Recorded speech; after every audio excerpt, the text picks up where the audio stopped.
दोहराता हूँ सुनो रक्त से लिखी हुई कुर्बानी। मैं उस कविता को उन्हीं के सुरों में सुनाना चाहूँगी, लिंग परिवर्तन नहीं करूँगी। कविता है पंडित नरेंद्र मिश्र जी की, मेरे को बहुत पसंद है। एंड आपने रानी पद्मिनी का नाम सुना होगा। सुना तो है। जब वहाँ से खिलजी का पैगाम आया था कि रानी पद्मिनी को लाओ नहीं तो मैं रावल रतन सिंह को मार दूंगा, तब वहाँ क्या हुआ था, पंडित नरेंद्र मिश्र जी मेवाड़ी हैं, उन्होंने लिखा है, तो मेरे को बहुत पसंद है, मैं आपको सुनाना चाहूँगी। बिल्कुल। कविता है कि दोहराता हूँ सुनो रक्त से लिखी हुई कुर्बानी, जिसके कारण मिट्टी भी चंदन है राजस्थानी। रावल रतन सिंह को छल से कैद किया खिलजी ने, रावल रतन सिंह को छल से कैद किया खिलजी ने, काल गई मित्रों से मिलकर दगा किया खिलजी ने। खिलजी का चित्तौड़ दुर्ग में एक संदेश आया, जिसको सुनकर शक्ति शौर्य पर फिर अधियारा छाया। 10 दिन के भीतर न पद्मिनी का डोला यदि आया, यदि न रूप की रानी को तुमने दिल्ली पहुंचाया, तो फिर राणा रतन सिंह का शीश कटा पाओगे, और शाही शर्त न मानी तो फिर पीछे पछताओगे। यह दारुण संवाद लहर सा दौड़ गया अंबर में। ये कविता थोड़ी लंबी है। यह दारुण संवाद लहर सा दौड़ गया अंबर में, यह बिजली की तरह छिदित सा फैल गया अंबर में। महारानी हिल गई, शक्ति का सिंहासन डोला था सतित्व मजबूर, जुल्म विजय स्वर में बोला था। रुष्ट हुए बैठे थे सेनापति गोरा रणधीर, जिनसे रण में भय खाती थी खिलजी की शमशीर। अब मैं बता दूं, यहाँ कई लोग कंफ्यूज होंगे कि वहाँ मतलब रावल रतन सिंह जो जिनकी पत्नी थी पद्मिनी, रानी पद्मावती, तो उनके जो सेनापति थे वो थे गोरा। तो क्या हुआ कि वहाँ से खिलजी का मतलब, खिलजी आप जानती हैं बहुत दुष्ट था, तो वहाँ से उसका मतलब संधि के लिए आया, मतलब निमंत्रण आया, और गोरा ने बहुत समझाया कि अच्छा नहीं है उसके यहाँ जाना, आप मत जाइए। तो उन्होंने उसको बोल दिया कि तू तो बहुत तुच्छ है, क्यों, तू क्या जानता है राजनीति, और ये सबको बोल दिया। और गोरा जी बहुत दुखी हो गए, बाकी सब उनकी संधि नीति की वजह से कि वो किसी की बात नहीं सुन रहे थे, चले गए। तो यही है कि बोला, जब रानी पद्मावती खोजने गई तो पर रानी ने प्रथम वीर गोरा को खोज निकाला। वन वन भटक रहा था मन में तिरस्कार की ज्वाला। गोरा से पद्मिनी ने खिलजी का पैगाम सुनाया, मगर वीरता का अपमाने ज्वार नहीं मिट पाया। बोला मैं तो बहुत तुच्छ हूँ राजनीति क्या जानूँ, बोला मैं तो बहुत तुच्छ हूँ राजनीति क्या जानूँ, निर्वासित हूँ राज मुकुट की हट कैसे पहचानूँ। बोली पद्मिनी समय नहीं है वीर क्रोध करने का, अगर धरा की याद मिट गई घाव नहीं भरने का। दिल्ली गई पद्मिनी तो फिर पीछे पछताओगे, और जीते जी रजपूती कुल को दाग लगा जाओगे।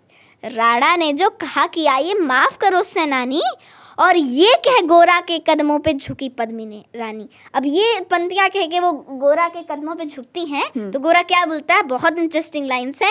ये हे क्या करती हो गोरा, पीछे हट बोला, और रजपूती गरिमा का फिर धधक उठा था शोला। महारानी हो तुम शिशोदिया कुल की जगदम्बा हो, प्राण प्रतिष्ठा एक लिंग की ज्योति अग्निगंधा हो। जब तक गोरा के कंधे पे दुर्जय शीश रहेगा, महाकाल से भी राणा का मस्तक नहीं कटेगा। तुम निश्चिंत रहो महलों में देखो समर भवानी, और खिलजी देखेगा केसरिया तलवारों का पानी। राणा के सकुशल आने तक गोरा नहीं मरेगा, और एक प्रहर तक सर कटने पर भी धड़ युद्ध करेगा। एक लिंग की शपथ महाराणा वापस आएंगे, महाप्रलय के घोर प्रबंधन भी न रोक पाएंगे। शब्द शब्द मेवाड़ी सेनापति का था तूफानी, शंकर के डमरू में जैसी जागी वीर भवानी, जिसके कारण मिट्टी भी चंदन है राजस्थानी। दोहराता हूँ सुनो रक्त से लिखी हुई कुर्बानी। खिलजी मचला था पानी में आग लगा देने को। अब देखिए कितनी बेवकूफ़ी कर रहा है। खिलजी मचला था पानी में आग लगा देने को। ये पंक्ति इस वजह से यूज़ की गई है क्योंकि इतना बौखला गया था वो कि कुछ भी ऐसा काम करने का बोल रहा था जो संभव ही नहीं है। पानी में आप आग लगा सकते हो? खिलजी मचला था पानी में आग लगा देने को, और पानी प्यासा बैठा था ज्वाला को पी लेने को।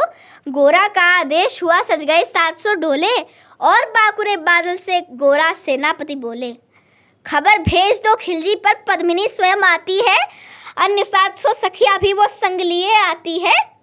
एक एक कर बैठ गए सज गई डोलियां पल में, और मर मिटने की होड़ लग गई थी मेवाड़ी दल में।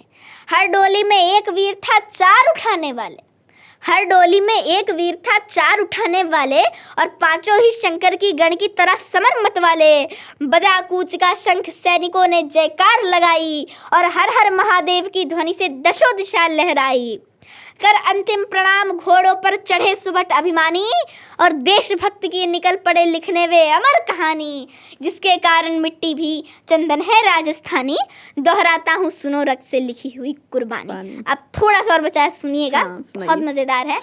जा पहुंची डोलियां एक दिन खिलजी की सरहद में, जा पहुंची डोलियां एक दिन खिलजी की सरहद में, उधर दूत भी जा पहुंचा खिलजी के रंग महल में। बोला शहंशाह पद्मिनी मल्लिका बनने आई है, और रानी अपने साथ हुस्न की कलियां भी लाई है। एक मगर फरियाद फकत उसकी पूरी करवा दो। अब ये फरियाद आई है कि एक मगर फरियाद फकत उसकी पूरी करवा दो। रावल रत्न सिंह से केवल एक बार मिलवा दो। खिलजी उछल पड़ा, ये के फौरन यह हुक्म किया था, बड़े शौक से मिलने का शाही फरमान दिया था। यह शाही फरमान दूत ने गोरा तक पहुंचाया, और गोरा झूम उठे उस क्षण बादल को पास बुलाया। बोले बेटा वक्त आ गया है अब कट मरने का, बोले बेटा वक्त आ गया है अब कट मरने का, और रजपूती में वार धरा का दूध सफल करने का।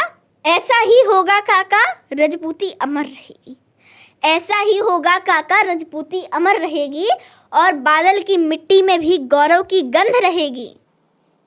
तो फिर आ बेटा बादल सीने से तुझे लगा लूं, हो ना सके शायद अब मिलना अंतिम लाड लड़ा लूं। अब ये वाली पंक्तियाँ बोल रही हूँ तो देखिए इमोशनल हो गई कि मतलब ऐसा वो बोल रहे हैं कि तो फिर आ बेटा बादल सीने से तुझे लगा लूं, हो ना सके शायद अब मिलना अंतिम लाड लड़ा लूं।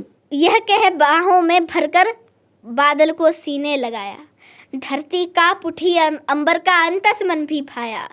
सावधान कह पुनः पथ पर बढ़े गोरा सेनानी, झट से मुड़कर पोंछ लिया बूढ़ी आंखों का पानी। जिसके कारण मिट्टी भी चंदन है राजस्थानी, और दोहराता हूँ सुनो रक्त से लिखी हुई कुर्बानी।